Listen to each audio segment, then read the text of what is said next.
In this section, we are discussing about Euclid division lemma and Euclid division algorithm.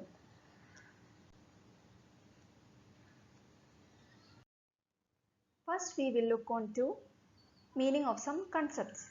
Lemma.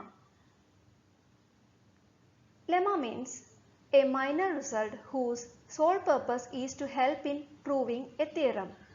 It is a stepping stone on the path to prove a theorem. Algorithm. Algorithm is a list of well-defined steps for achieving a task, and lemma. Theorem means it's a proven statement that can be used for solving large problems. Euclid division lemma.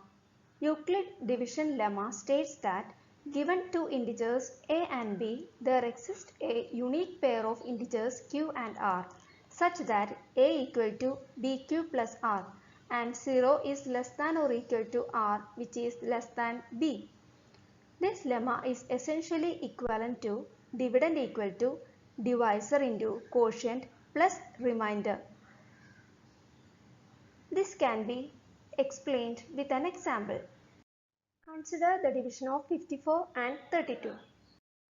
Here 54 is the dividend and 32 is the divisor. The quotient is 1 and the remainder is 22. We can express it in Euclid division lemma form. That is 54 equal to 1 into 32 plus 22. Euclid division lemma. This method is used to obtain the HCF of two positive integers. First, we will apply Euclid division lemma on the given numbers. Then, if remainder is equal to 0, then the divisor is the HCF. If remainder is not equal to 0, then we will apply the division lemma on the divisor and remainder at the stage. Continue the process till the remainder is 0. The divisor at the last stage will be the required HCF. We will consider an example. Here we will find out the HCF of 32 and 54 using Euclid division lemma. First, we will apply Euclid division lemma on 54 and 32. That is, we will divide 54 with 32. By dividing 54 with 32, we get quotient 1 and remainder 22.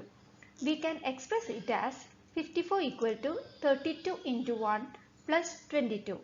That is, dividend equal to divisor into quotient plus remainder. Here, the remainder is not equal to 0.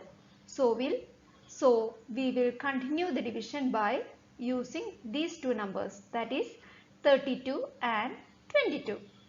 By dividing 32 with 22, we get the remainder 10, which is not equal to 0. So we will continue the process. Here we get the remainder 0.